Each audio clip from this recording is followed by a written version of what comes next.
Power star Pawan Singh आज तकले जौना भी हीरोइन के सपोर्ट कैले बड़े, जौना भी हीरोइन के छोटा से बड़ा बनौले बड़े, वो हीरोइन बाद में जाके पवन सिंह के शिकायत करे लालू, चाहे वो अक्षरा सिंह होकस आ चाहे डिम्पल सिंह होकस। हम बात करे वाला बानी आज डिम्पल सिंह के बारे में।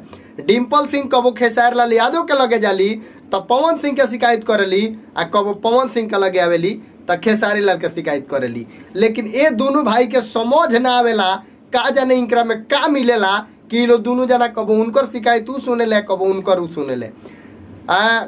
पावर स्टार पवन सिंह के जाके खेसारी लाल यादव के लगे बहुत सारा बात कहले बड़ी, लेकिन ई खेसारी भैया तू जान जा जे पवन भैया के हई या पवने भैया के रही है, ठीक बा।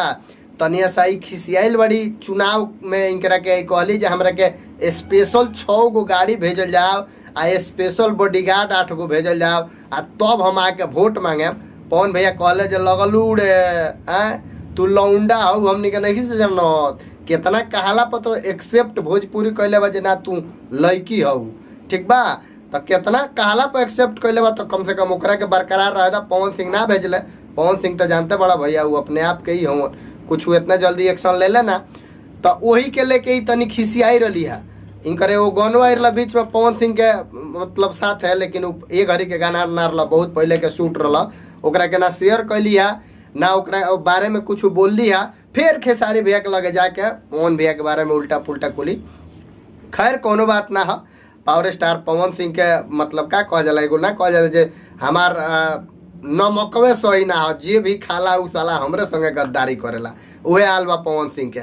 ई जेकरा के सिखावे ले, जेकरा के बड़ा कर ले, जेकर चेहरा इनका चेहरा से मतलब फेमस होला लो, उस सारा लोग इनके बाद में शिकायत करेला। अक्षरा सिंह के लेला भैया, उनका सुर ना निमन लूर ना रहे, सुर गावे के सिखा दिले, ओकरा बाद आज उनके शिकायत करेली, आज उनके बारे में गलत सलत गावेली। तो ई सब बा भोजपुरी इंडस्ट्री के। खेसारियो भैया हमार कम नहीं खन, खेसारियो भैया जेकरा के माने सहारा दल बड़े, वो बाद में उनकर शिकायत कैले बड़ी। तो ई सब भोजपुरी इंडस्ट्री के जे भी कलाकार बा इनका लोग सुने के चाहिए। कबू कबू तो हमरा बुझाला जी भैया वीआईपी विजेंद्र सिंह ठीक है बात कहेले, लेकिन साला का कहबो भाई, कबू कबू मजबूरी रहेला कि उनको के गलत बोले के पड़ला। लेकिन विजेंद्र भैया तू सही कहेला कबू कबू, लेकिन कबू कबू बराबर ना। बाकी वीआईपी विजेंद्र सिंह ए बार लगातार इंटरव्यू दे रहा बड़े, ए बार चर्चा में बड़े, काहे कि भाई उनकर मार्केट जमता, आकांक्षा म्यूजिक के गाना आवता तो मीडिया में प्रमोशनों करता रहे। पवन सिंह के गरियावत रहे, काल देखो गंगा न्यूज पर कहता रहे आयल बा आकांक्षा म्यूजिक पर एगो गाना खुशी ककड़ के। ए भैया तू गरियाइए के जब प्रमोशन करे के चाहता रह, जब गरियाइए के तू व्यूज लिया के चाहता रह, तब तो बहुत बढ़िया बा।